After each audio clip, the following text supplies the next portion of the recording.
Rome is quiet for once. In the year AD 14, the man who ruled it for more than 40 years lies dead. Senators gather to read a document he wrote himself, the Res Gestae, the deeds of the divine Augustus.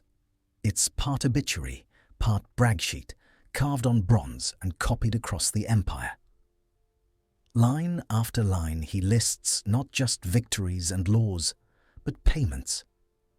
He tells how many times he gave money to Roman citizens, how much land he bought for veterans, how often he dug into his own funds to bail out the treasury, pay soldiers, or rebuild temples. The numbers are so large they barely sound real to the people hearing them. To later generations, they'll be almost impossible to translate into modern money. But one fact stands out. By the time he died, Augustus Caesar may have been the richest man who had ever lived.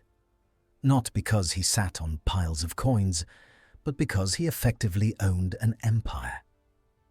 To see how he got there, we need to step back to when he was just Octavius, a thin, sickly teenager with an ambitious great-uncle named Julius Caesar.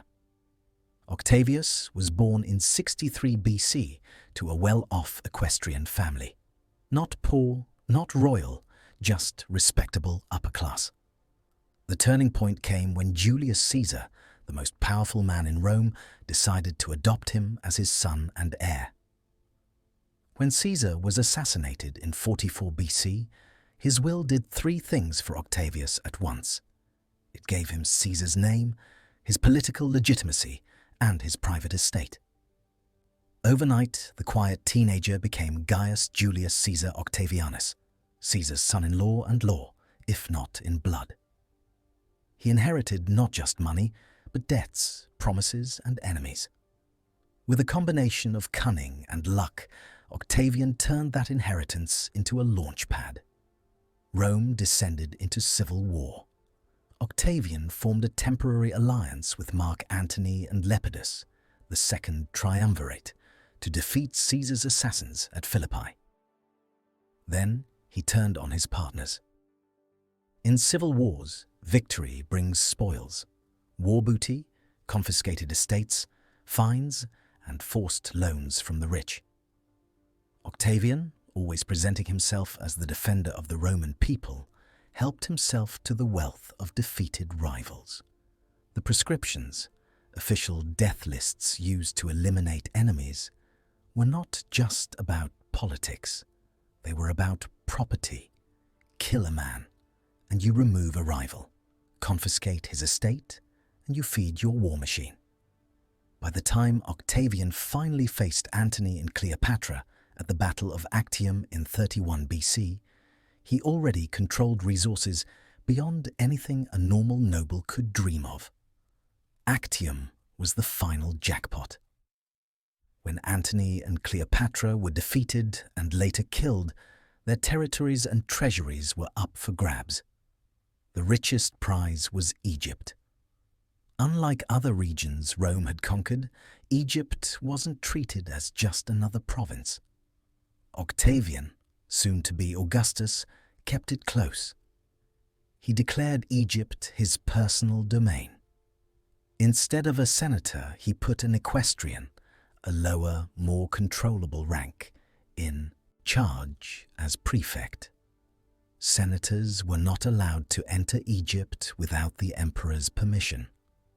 In practice, that meant that the land rents, taxes, and resources of one of the wealthiest agricultural regions on earth flowed straight to the emperor and the imperial treasury he controlled.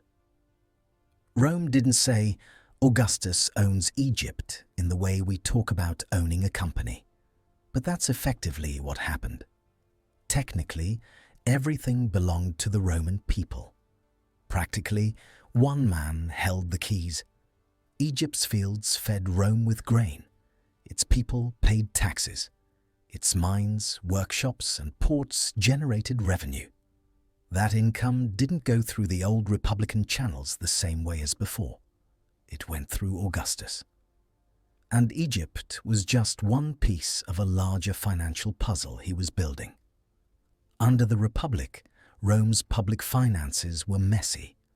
There was a state treasury, the aerarium, controlled by elected officials. Provinces were often taxed by private companies of tax farmers who paid the state for the right to squeeze locals and keep the difference. Corruption was common. Income was unpredictable. Augustus didn't wipe that system away overnight, but he did something clever. He built a parallel one. He created what we might call an imperial treasury, the fiscus, which handled revenues from provinces under his direct authority. Over time, he accumulated vast private estates, the Patrimonium Caesaris, made up of confiscated lands, former royal domains, and imperial properties. These generated rent and taxes that went not into a public pot, but into accounts effectively under his personal control. He also reformed taxation. Direct taxes in many provinces were collected by imperial officials instead of private contractors. New indirect taxes, like inheritance and sales taxes, brought a steady stream of money into imperial hands. The old Republican treasury still existed and still mattered, but it was now overshadowed by the emperor's financial machine. So by the time Augustus settled into his role as first citizen, he was something new in Roman history, a man whose personal and public wealth were almost impossible to separate. The obvious question is, what did he do with all that? If he had behaved like a stereotypical Eastern monarch, flaunting jewels, building golden statues of himself, drifting around in silk and incense, Rome might have rejected him. Romans hated kings in theory, even as they got used to living under one in a practice. Augustus understood this perfectly. Publicly, he presented himself as restrained, traditional, even modest. He lived in a relatively simple house on the Palatine Hill, at least compared to the palaces later emperors would build. He dressed without excessive display. He refused certain honors that smacked of monarchy, even as he accepted titles that cemented his supremacy.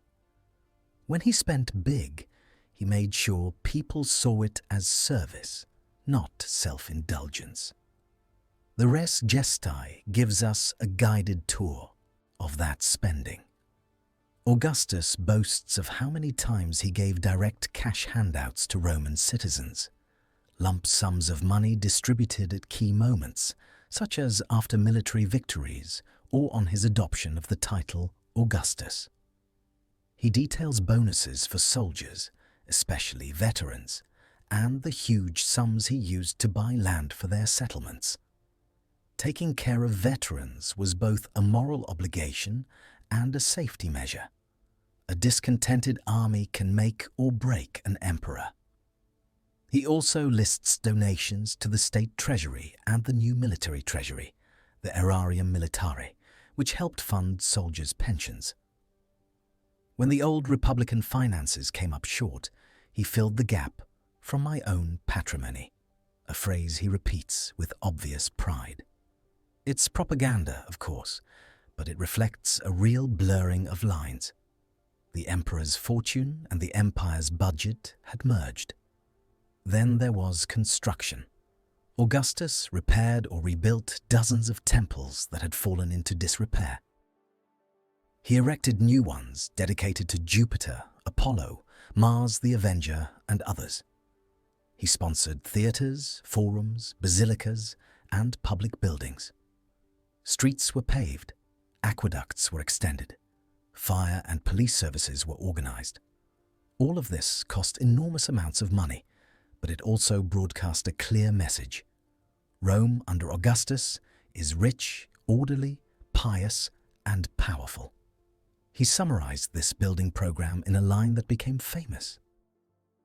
I found Rome a city of brick. I leave it to you a city of marble. It's not literally true. Plenty of brick remained. but it captures the before and after effect of his rule on the city's physical appearance. We shouldn't imagine Augustus as some sort of minimalist monk. He had villas, estates, and the ability to enjoy luxury when he wanted it. But he understood that his ultimate luxury item was stability. Spending on the army bought loyalty. Spending on the people bought popularity. Spending on temples and monuments bought legitimacy in the eyes of traditionalists and the gods. So, how rich does that make him? In recent years, you'll see online lists claiming Augustus was worth the equivalent of several trillion modern dollars. Numbers like 4.6 trillion get thrown around. These are attempts to imagine what it would mean if one person today controlled the same share of global wealth that Augustus did in his time. There are two problems with that. First, we don't have a detailed imperial balance sheet. We have some figures from inscriptions and texts, some estimates from modern historians, and a lot of educated guesswork. We can't add up all the land values, tax revenues, mines, and rents the emperor controlled and convert them into dollars with any precision. Second, the whole concept of net worth doesn't fit very well. Augustus couldn't sell Egypt to Parthia for cash. He couldn't cash out his position and retire to a private island. His wealth was tied to his role. Take away the political structure, the legions, the bureaucracy, the obedience of cities and provinces, and those rivers of money dried up or flowed somewhere else. What we can say is that in terms of access to resources, Augustus was in a different league than any private individual of his time. He commanded the surplus of millions of people across 3 continents. He could redirect grain from Egypt to feed Rome, and in doing so, starve or enrich cities down the supply chain. He could approve or deny massive building projects. He could, as he liked to remind people, write personal checks big enough to rescue the state. In that sense, calling him Rome's richest emperor is reasonable, at least for the early empire. Later emperors like Trajan or Hadrian ruled an even larger and more developed system, and they were certainly wealthy, but they built on foundations Augustus laid. He was the one who turned the chaotic loot of civil war into a relatively stable imperial financial structure with himself at the center. There's also a more subtle kind of wealth to consider: reputation. Augustus didn't just control money, he controlled the story of that money. By publishing the Res Gestae, by inscribing his generosity on stone, by tying his spending to temples, festivals, and public works, he made sure that his wealth would be remembered as something he used for Rome, not just for himself. Of course, that story leaves out plenty. The confiscations, the crushed opponents, the people in the provinces who bore the weight of taxes and requisitions. The same empire that paid veterans and paved roads also extracted labor and resources from millions who had no say in imperial policy. In the end, Augustus's richness has 2 faces. On one side, he is the careful, almost boring manager who lives in a modest house, keeps his clothes simple, and insists he is just the first citizen among many. On the other, he is a man whose personal decisions could move armies, reshape cities, and redirect the wealth of entire countries like Egypt as if they were private farms. When we call him Rome's richest emperor, it's less about putting a number next to his name and more about recognizing how completely he fused political power with economic control. He didn't win the game by stacking coins higher than anyone else. He rewrote the rules so that the board itself, provinces, treasuries, estates, taxes, and all, ultimately led back to him.